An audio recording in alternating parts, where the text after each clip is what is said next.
Hello everyone. So last week we went over some simple things like cans, bowls, and a box of cereal. Well, my end goal in all of this is to have you draw an interior space, but I want you to be good technical artists, so we're starting with the basics of especially man-made things. Depending on how long we do these videos, I would like to transition maybe next month or in a couple of weeks to more natural or organic forms like people and plants, things like that. But today we're going to use our knowledge of simple forms and build on that to draw things, other things that you may have in your house. And so just follow along, there's no pressure, and let's get started. So I want you to take your paper again like we did last week, and we're going to divide it because we're not going to use this whole space for our sketch. We're going to be drawing multiple objects. So you're going to draw a horizontal straight line in the middle of your paper like this, and as you can tell my line's not very straight, but that's okay. You're going to draw two vertical straight lines and divide your paper into sixths. Oh, 1, 2, 3, 4, 5, 6 smaller segments.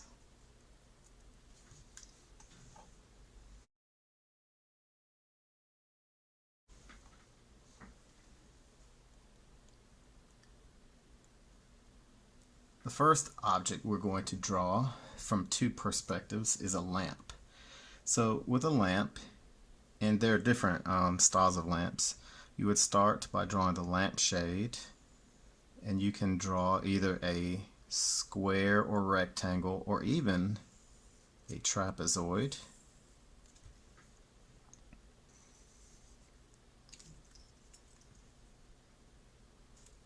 That would be the lampshade.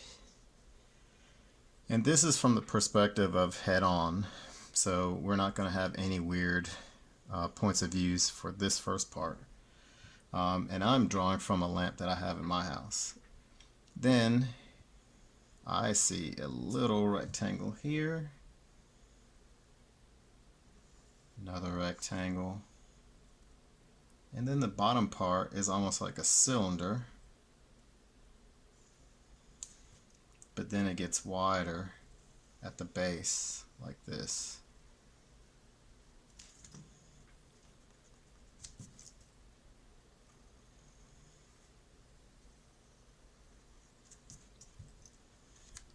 At the very bottom there's a piece of metal that's flat,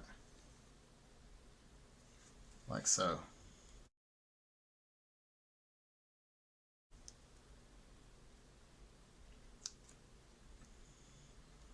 Remember how last week I said depending on how you look at an object, that point of view determines what shapes you see. The same object, if you're standing up looking down, looks a little bit different. So if I'm standing up looking down, I would start by drawing an oval,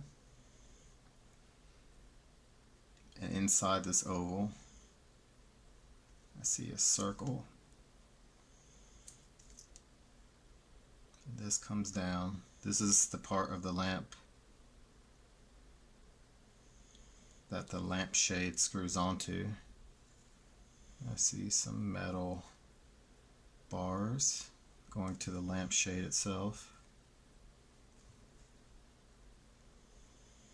Then the lampshade, since I changed the shape from a cylinder to more of a trapezoid shape, that's easy to modify here. Just remember that the sides aren't really that important. They can be vertical or diagonal, but this bottom edge cannot be straight. If this edge is curved, this edge is curved. If this edge is straight or horizontal, this edge is also horizontal. Now, since I'm looking down at the lamp, I don't see all of this because the shade overlaps that part. All I see is the base. curves down like so. And then I see that metallic part. Again, horizontal lines and curved. Now, if all you can draw is this version, that's fine. I do want you to practice this version if you can.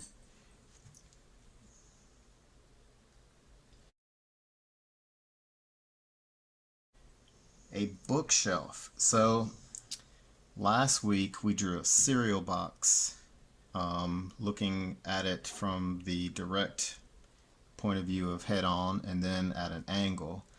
I know I'm going a little bit out of sequence, but that's alright. So I'm going to skip this because remember in the middle we drew a bowl, and I did find an object in my house that has a bowl, but it's a little bit more complex. So we're going to go over here, just because I like to stay in a sequence. We're going to draw a bookshelf. Now there are a couple of different ways you can draw a bookshelf. You can start with a rectangle. And this is a vertical line, horizontal line, vertical, and horizontal. And remember, we're not using rulers because you may not have one, and I have a large ruler, or actually a framing square, so I don't have a small ruler here. Inside your rectangle, you would draw a smaller rectangle. Try to stay the same distance away from the first rectangle, like so. And the bookshelves themselves, if you want to be specific, you can draw the same number of bookshelves that you see maybe at your house. I have 1, 2, 3, 4, and again I'm looking at my laptop at the picture, so I can draw 4 skinnier rectangles inside.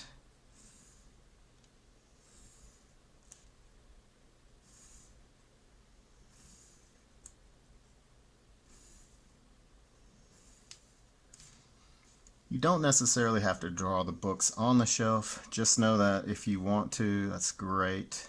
You just draw smaller rectangles inside that. And if your books are laying down, then the rectangles would be horizontally oriented like this. Since I started one shelf of books, I'll complete that. Now remember, we're going someplace with this. All these exercises are going to build up to an interior space. So I'm going to get you to draw a room. But in order to draw a room, you have to be able to draw things that you see in your house or in that room. So if we look at a shelf from an angle, if you're looking down on it or from the side, the shelf, the shapes would change. So just like we did with our cereal box, we can look down on the shelf, and I'll admit I couldn't get tall enough to get a picture, so I might have to get a ladder, but to draw a shelf that has the same point of view as the cereal box, you would start with a tall trapezoid. So these are diagonal sides and a horizontal top, horizontal bottom. Don't make this part too narrow. Don't make it look like a triangle. Draw a smaller trapezoid inside that. The reason why is because we had to draw a smaller rectangle inside of the larger rectangle. The top part of the bookshelf is again a trapezoid. And the bookshelves, so 4 bookshelves is what I have. 1, 2, 3, and 4. Now, ideally, the lower bookshelves would be closer together. Now, if you really want to be a stickler for detail, just like the bookshelf at the top has a trapezoid top to that, You can also do that for your shelves to make it look even more realistic, especially if you don't have books on it. So you're just going to put a trapezoid on what appears to be the top of each shelf and at the base, like so, and then a vertical straight line. And if your lines don't line up, cheat and erase.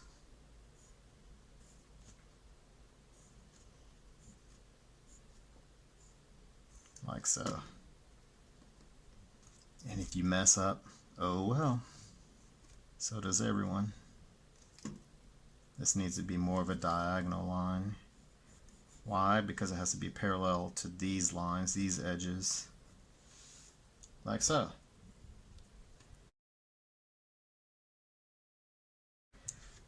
Alright, now I told you I found a shape or an object that looks like a bowl. So let's draw it. I'm not going to draw it exactly the way it is because I'm going to change some things because I can. Why? Because I'm an artist and you're an artist too. So again, the bowl from a direct line of view looks like this. Not perfect, that's okay. The base of my bowl looks a little something like this. Instead of drawing all these weird lines in the middle, I'm just going to draw this. Now, again, I'm going to simplify some things because this is what? An exercise. So a bowl from a different angle from the top down.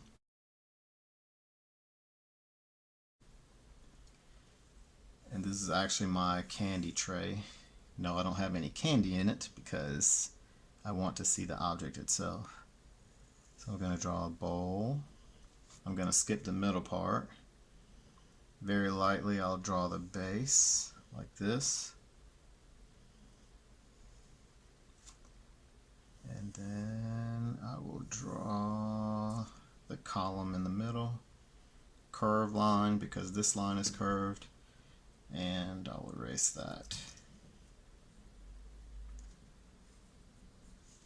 There.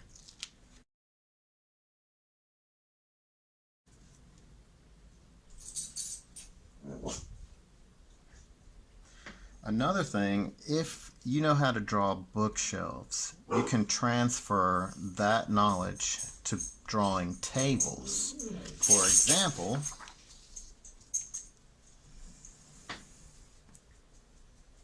and I'm going to divide the back into fours, a line, a vertical line in the middle, horizontal line in the middle this way.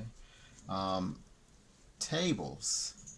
To draw a table from the direct line of sight where you're looking directly at it, depending on what your table looks like, you'll draw the rectangular tabletop. Sometimes you'll have another rectangle under it. That's where like your legs would be attached. And sometimes kitchen tables, the legs get more narrow at the bottom than they are at the top, like this. Now, if you're standing up looking down at a table, it's kind of like this shape, where you have a trapezoid at the top, and then the lines kind of look like, as they get lower, they get closer together. So, to draw a table at an angle looking down, I would start with a rectangle, add a trapezoid to the top, like so. And from this point of view, we would see all four legs. So we'll draw the rectangle underneath this part here. We'll draw one leg on the left, one leg on the right. Make sure it comes down the same length as the leg on the left. The other legs, you see where this corner is? If you drew an imaginary line here, an imaginary line here, these legs would come down but they would not come down all the way because this edge is this far from this edge. This leg should be the same distance from this leg. And an easy way to check is use your pencil to measure. So it should be this far from this leg. So I'm actually a little bit too low.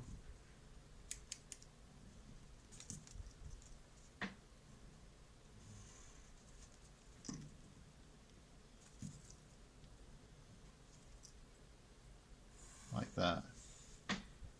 Also, if you can draw bookshelves, you can draw tables, but you can also draw nightstands. And I have one in my little art studio that I took a picture of. Rectangle top, square or rectangle bottom.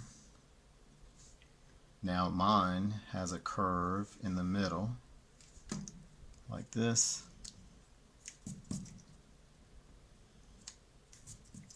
And then you just fill in the details in the inside.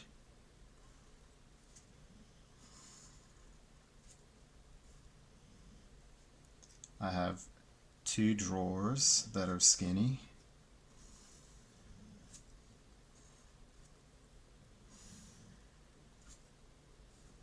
And then a circular knob. Another drawer.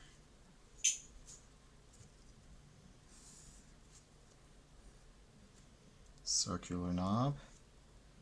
And then the drawer at the top is actually one big drawer, but it looks like two smaller drawers. There's a space in the middle.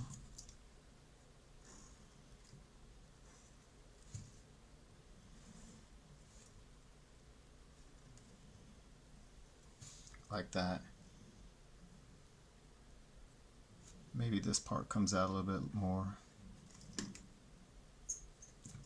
If you're drawing the same piece of furniture at an angle, it's just like this table or the bookshelf. You would start with a rectangle, add a trapezoid under it. Don't press down too hard because dark lines don't like to erase. Curve line. And then all of your drawers would also have to look like trapezoids.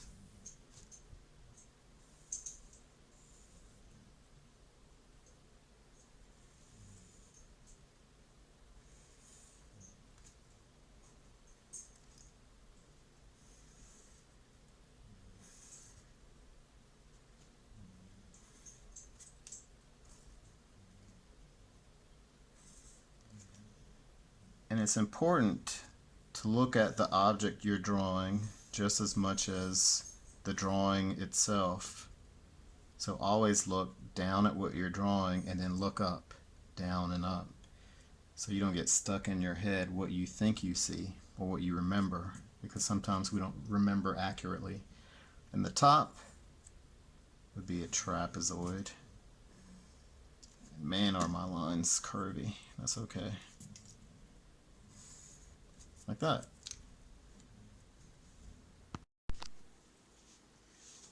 So I hope you enjoyed that video.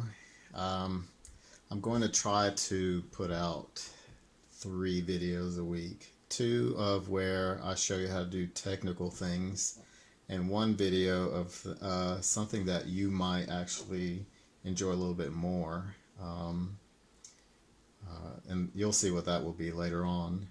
I hope that if you feel like you can do more, especially 2nd grade, try to look at the 3rd, 4th, and 5th grade video to see if you can challenge yourself. And even if you're in 1st grade, you can try to follow along with the 5th grade video. Just like I'll suggest for the 3rd, 4th, and 5th grade students to look at your video. So, and remember, just be creative and have fun.